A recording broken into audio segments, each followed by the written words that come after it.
अगर जंग आज ख़त्म जिसे कहते हैं मुआहिदा हो जाता है और मुस्तकिल अमन हो जाता है, उसके बाद ईरान को क्या मिलेगा? जो मुंजमद असासे हैं उसकी मालियत क्या है? और जो इतना लॉस हो चुका है वो देखिए कितना ना। अभी तक लॉस हो चुका है? कुछ लोग कहते हैं कि जी लॉस ज़्यादा हो गया है, मुंजमद असासों की मालियत से भी ज़्यादा हो गया है। तो ईरान इस वक्त नहीं कहाँ नहीं, ये खड़ा हुआ तो है? मुंजमद असासों की तो बहस ही नहीं है। मुंजमद असासे तो ईरान के वो असासे हैं जिनके ऊपर जो अमेरिका विराजमान होकर बैठा हुआ है ना, वो तो उनके असासे हैं। उससे तो कोई ताल्लुक ही नहीं है। अभी दो कैफियतें हैं। या तो 300 अरब डॉलर के करीब जो ईरान का नुकसान हुआ है, अमेरिका उसे पे करेगा। ईरान की जो ऑफिशियल स्टेटमेंट है, ईरानी जो जिम्मेदारान हैं उनकी। या फिर हम आबनाए हुर्मुज पर अपना कंट्रोल बरकरार रखेंगे और वहां से सिक्योरिटी फीस के जरिए जो हमें इनकम होगी, उसके जरिए हम अपने तमाम नुकसान का अजाला करेंगे। तीसरी कोई सूरत नहीं है। तो कह रहे हैं इसके अलावा नहीं होगा। अगर अमेरिका हमें 300 बिलियन डॉलर पे करता है तो हम अपना हुर्मुज पर सबको इजाजत देंगे, आप जाएं, कोई टूल टैक्स नहीं है, इंतजाम हमारे होंगे, सिक्योरिटी हम संभालेंगे, टूल टैक्स आपसे नहीं लेंगे, आप जाएं। लेकिन अगर 300 बिलियन डॉलर पे नहीं करता है तो फिर रहबर ने इनके ये ऐलान कर दिया था इब्तिदा में ही कि हम अमेरिका अगर नहीं करेगा तो हम खुद अमेरिका से वसूल करना जानते हैं। जितनी किश्तियां यहां से गुजरेंगी, सबसे सिक्योरिटी टैक्स लिया जाएगा और उस सिक्योरिटी टैक्स के पैसे से हमारे मुल्क में जो कुछ तबाह किया गया है हम उसको उससे बेहतर बनाएंगे। तो ये दो बातें हैं जिनका अभी तक तीसरा कोई जिनके पीछे पॉइंट नहीं आया है। तो ये जो आप शराइत बता रहे हैं तो सख्त शराइत हैं जिसको अमेरिका भी मानने के लिए तैयार नहीं है, खलीजी ममालिक भी मानने के लिए तैयार नहीं है। तो फिर तो हम ये समझे ना कि मुआहिदा नहीं होगा। तो ये जंगबंदी फिर मुस्तकिल थोड़ा सा सबर जंगबंदी नहीं करें। है। सब होगा, सब होगा, थोड़ा सा सबर करें, अब देखें सब होगा।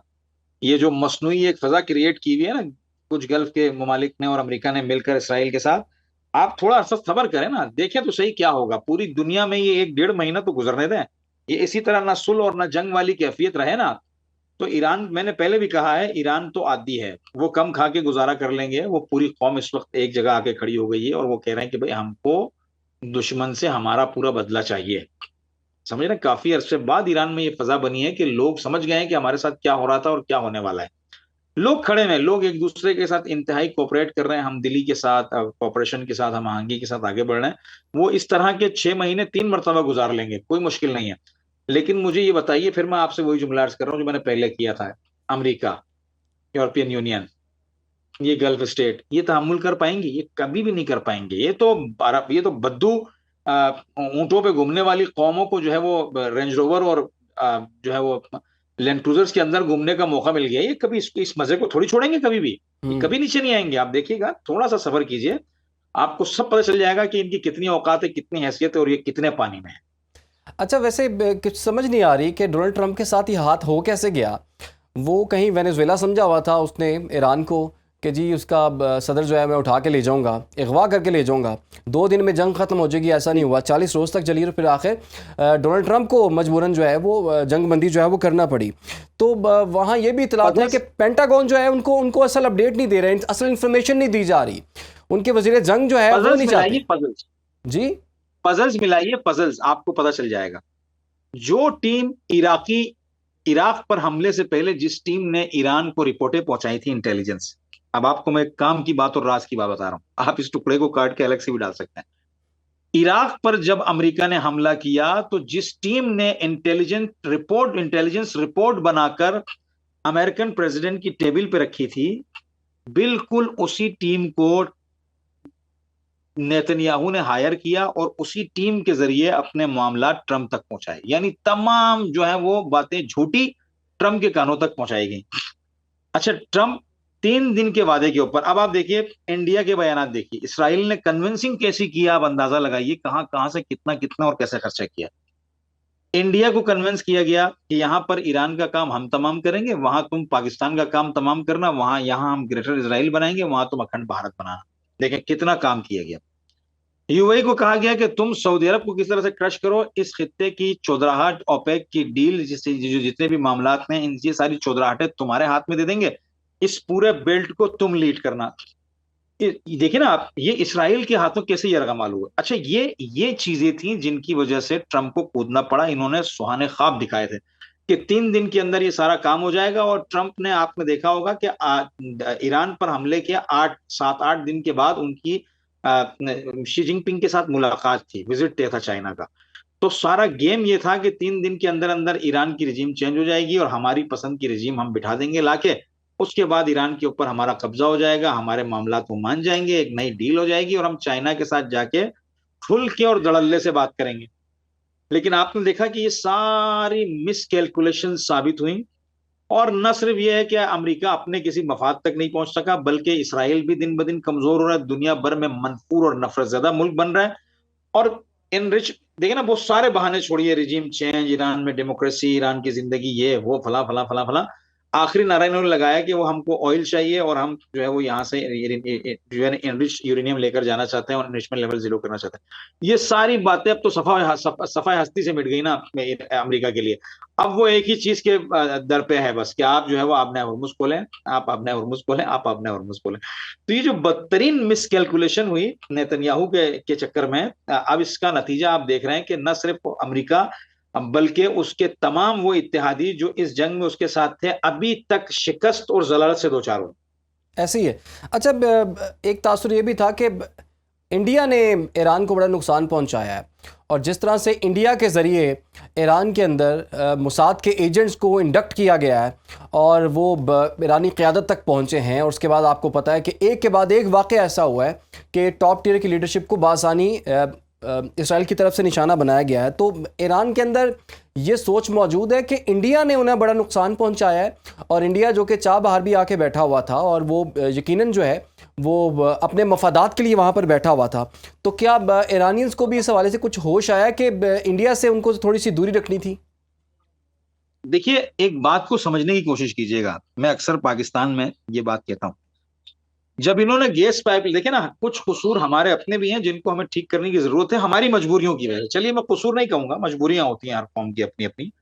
हमारी मजबूरी ये रही पाकिस्तानियों की कि उन्होंने गैस पाइपलाइन जब हमें हमारे दरवाजे पर ला कर दी और उन्होंने ये कहा कि बिजली भी आप हमसे सस्ते दामों लीजिए, आप अपने आप को स्टेबल कीजिए, तेल भी आप हमसे लीजिए, तो हमने क्या लिया, मुझे ये बताइए क्या लिया? आप इन तीनों चीजों में से एक चीज बताइए कि हमने ये ले ली ईरान से।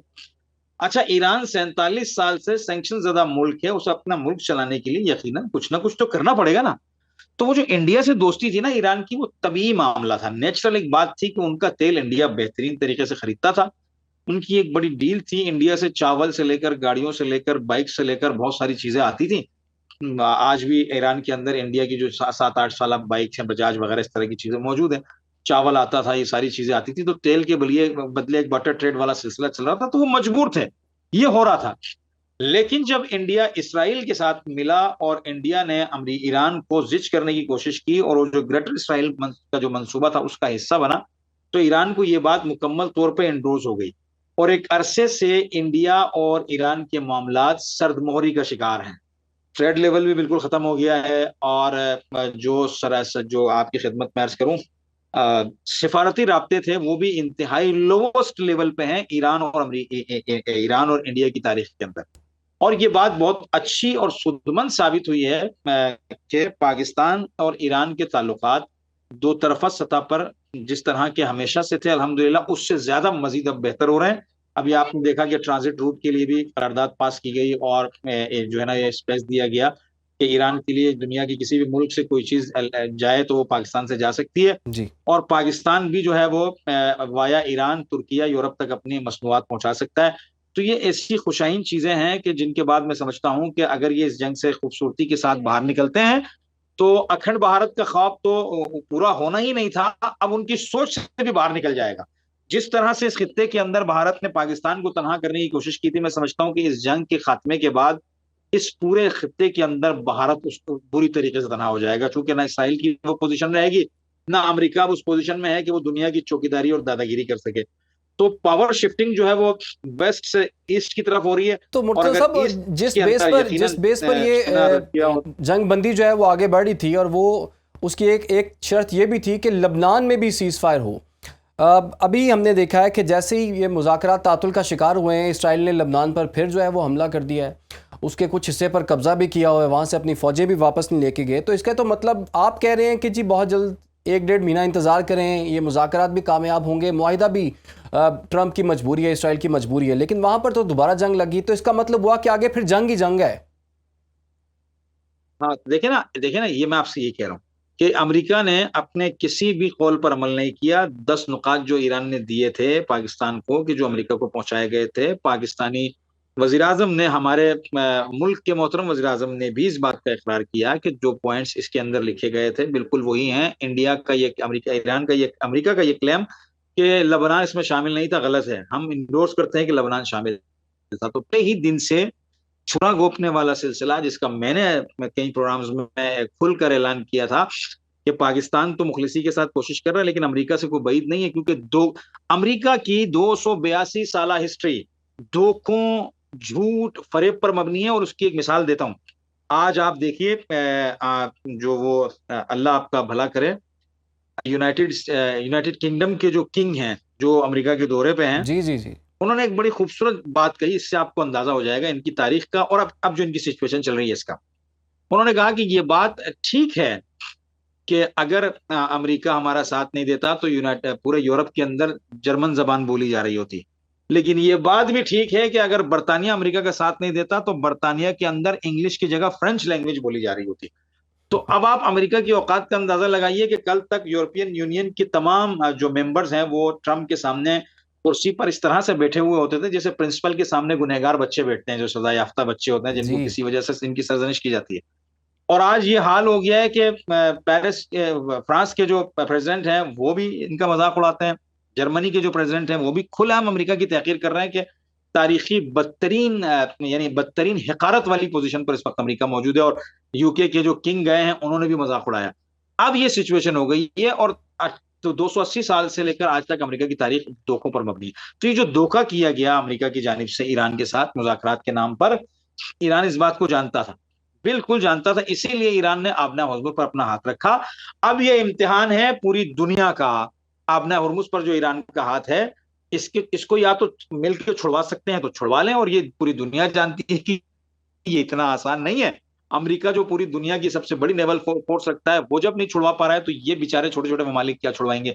और जर्मनी के जो प्रेसिडेंट है या प्राइम मिनिस्टर, उन्होंने ऐलान ये खुलेआम कहा कि हमने देख लिया कि ईरान को निजामी तौर पर जंग के जरिए कभी भी ईरान से अपनी बात नहीं बनवाई जा सकती है। ईरान एक पावर बनकर पूरी दुनिया के सामने आया जिससे लड़ना हमारे लिए नामुमकिन है।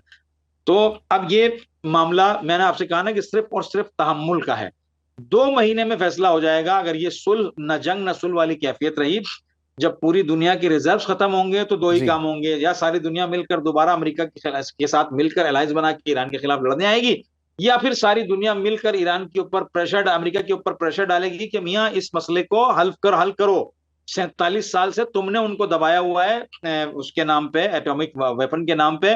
और हर हफ्ते नेतन्याहू आ जाता है, कहता है कि 2 हफ्ते बाद ईरान न्यूक्लियर वेपन बनाने वाला है। 18 साल से इसके यही दावे चल रहे हैं और अब तक ईरान का न्यूक्लियर वेपन बना नहीं है।